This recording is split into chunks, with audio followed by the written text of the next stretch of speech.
going to come and win. I'm laughing at the comment from Colo99, our friend Dan Colosimo. I can't believe Coop Miners played 70 minutes at the Bernabeu in 2025. Well played. Yeah, that's a bit of a stretch. He was there. He was on the pitch. He was on the pitch. I can't believe Kostic entered Bernabeu. I mean, Kostic, and actually put a nice shot on at the end. Kostic had a chance to win, well, to tie, but oh man, yeah. Today's just a bag of mixed emotions, man. Like first few minutes, I thought, I was being to quote Freddie, a negative Nancy. But the team did well, and it's like one of those games that it's so painful to lose because we certainly had chances. Just to kind of put a cap, we will read a couple of comments from you guys, but I think we touched on everything we wanted to about this game. If any of you guys want to bring up if there's anything from Tudor as far as his post-game interviews, please do. The boys in the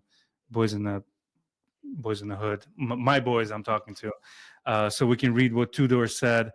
But from what I'm reading in the comments, people are just very down on Tudor, and some people are saying, "What do you want him to do? He will not be there on the field playing for the guys." Well, I think it was Thomas asked further up, like, how much impact can a coach have, right? I mean, it's like a coach, and I kind of want to delve into this because this is just deep into kind of my personal connection now to football at this stage of my life, working to get my coaching badges and so forth. A coach isn't going to take Pisa and win Serie A, but a coach's job is to get the best out of the players. In essence, make the whole greater than the sum of its parts. Okay. Part of that is a vision, a strategy, the tactics, the man management, and so forth. And other than the first game this year and the Grinta that helped kind of bring us back against Inter and Dortmund, I don't see our team playing better than the sum of its parts. It was largely the same team that last year was playing, obviously had 16 draws in the league, but I think was actually playing better at this stage of the season than the team this year. And that strikes me as that Tudor doesn't know how to get the best out of these players and or is not articulating the message. So as much as I don't expect a coach to come in here and make us Champions League favorites, a different coach could very well make the sum of these parts greater than what we're seeing on the pitch today. And I think that's what the frustration is. A better coach or a different coach could come in and make better subs at the right time, could bring in a more cohesive message and put in the right players to fit that message from the start of the game. Again, something we haven't seen.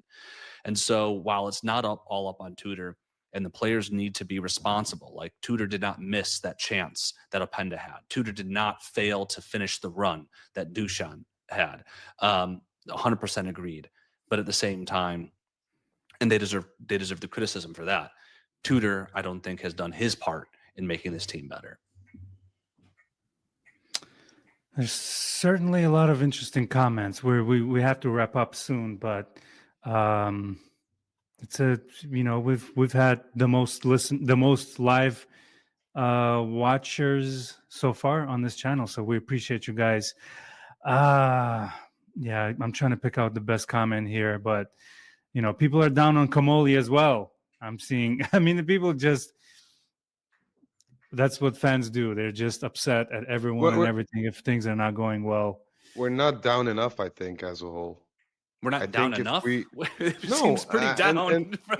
In the sense that Juventus has a very widespread fan base. And I'm very sure that if 80% of our fans would live in Turin, we would see a lot more protest and a lot more presence of the fans, I feel. Because if you pull this at a club like Roma or whatever, then you're gonna have some backlash. The backlash now is all internet directed. So I strongly have the feeling that management has no clue as to what is playing. Sure, they read the papers or get media bites, but I don't think they sense what the fans are feeling right now, and that alone is very frustrating for me because say what you will about Andrea Agnelli, but he was in touch what we as supporters needed or felt, and he Because always he tried was to. one. Because he was.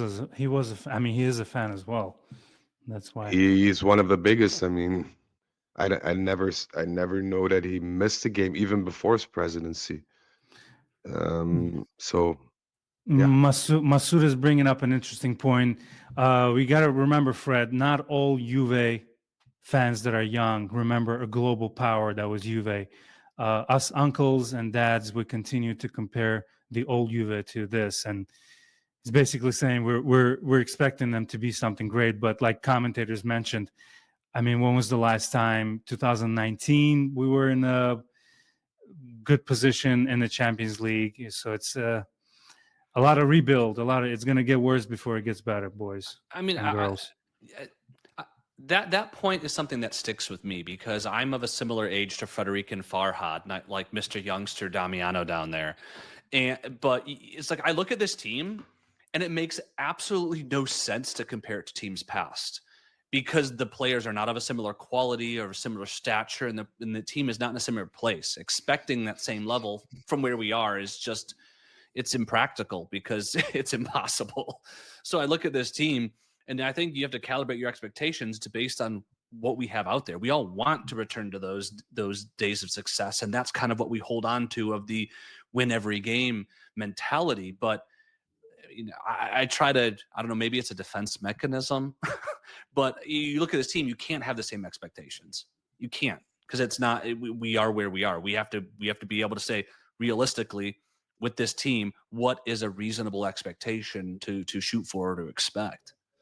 if we, and I'm not talking about Juventus past, but if you're one of the well-known teams in Europe and you spend in less than a decade 1 billion euros on players and you don't win anything, regardless of your history, then you're failing, you're flopping. And that's the biggest issue because we had Juventus in the past, and I'm talking about 73 to 78. I'm talking about 93 up and about till 98 or 99, where we were either very good or very, very, very bad. But when we were very bad, we didn't have all this money, or when we had money, we did the right things with it. We sold Zidane, there was an uproar, but we got like 3 world-class players in return. We bought Buffon, Cannavaro, Nedved. Nedved. Now we spend 70 million euros on Koopmeiners. We don't know what to do with them. We spent 45 million on Openda. I'm not hating on Openda here, but maybe. Uh, Not yet. Not yet. Not yet. a very, very, very small maybe, but a maybe nonetheless. But I just mean, so that therein lies a big difference. Whether you had a period that was pretty bad in the past, you could see that something was afoot, and you could see that it was something that was momentarily happening. Now we've been stuck in this rut for 5 years in a row,